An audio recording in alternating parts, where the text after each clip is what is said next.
To discuss orgonite, first we must discuss the basics of orgone energy.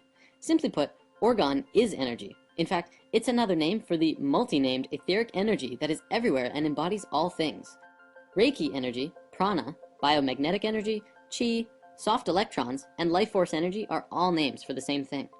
An orgone matrix or orgonite crystal device is a device that provides assistance with working with these etheric energies.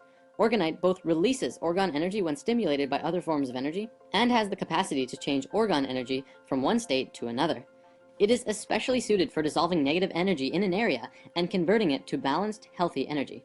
This makes it especially useful in a wide range of applications, from alternative health, radionics, and other traditional metaphysics.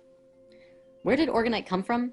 Well, in the 1930s and 40s, Dr. Wilhelm Reich was able to detect and measure the existence of etheric energy, which he called orgone, using a modified Geiger counter. He determined that by stacking alternating layers of fiberglass, which is an organic substance, and steel wool, an inorganic substance, you could attract and collect orgone energy of both positive and negative polarities. He called the positive energy POR and the negative energy DOR, which stands for positive orgone and deadly orgone. He began constructing a device that was able to successfully heal his patients of various ailments, including various forms of cancer, by having them sit inside the box for periods of time.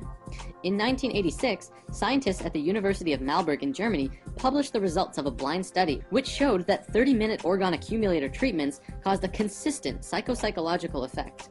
They published that their investigations displayed evidence for the assumption that the properties of orgone accumulators and its effect on humans factually exists.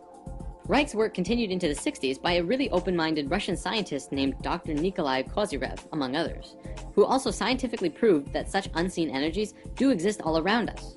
This work led to the Soviet military using torsion field sciences in their military defense applications, which shows that amazing discoveries that can change the world can both be used for the light as well as the dark. In continuing this work, modern science has taken it to whole new levels in trying to figure out the nature of dark matter, zero-point energy, and the vacuum flux, and these are all discussions for another time. In 2000, orgone accumulators came into being when Don and Carol Croft discovered through much research that mixing organic fiberglass resin and metal chips poured into small molds like paper cups and muffin pans would produce a substance which would attract etheric energy. Then, by putting crystals into the mix, you get something even more amazing.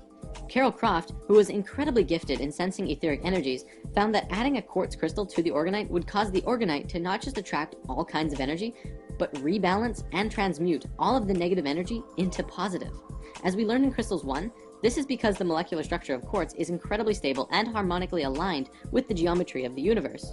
Organic substances attract and hold a scalar charge, while metallic substances tend to repel it. Basically, orgonite pulls in bioenergy, and while energy is inside the device, metal particles and organic resin both push and pull on it in all directions at the same time. This puts friction on the energy, where the crystal will begin to create order from chaos by aligning the structure of the energy into a more positively aligned pattern. Crystals and gems all have their uses that we've looked at, and orgonite does too. Orgonite is good for putting in an area that is needing a transmutation of a lot of negative energy into positive energy, and depending on what that situation is, you may need lots or very little. There's actually one final thing I'd like to bring up about orgonite, which is actually called tower busting. It has been widely experienced that the widespread use of cell phone towers create a thick blanket of DOR, or negative orgone energy, around the areas between them. This saturates our homes and communities with negative energies that promote drought, negativity, fear, and so on. I'm not saying that the towers are causing the negativity of the world, but perhaps just stimulating or intensifying it. However, it has been experienced that this can be remedied by placing or burying orgonite at the base of a cell phone tower. Thousands of aware and selfless, beautiful people in the world have begun doing this and slowly helping out in what is being called the orgonite gifting.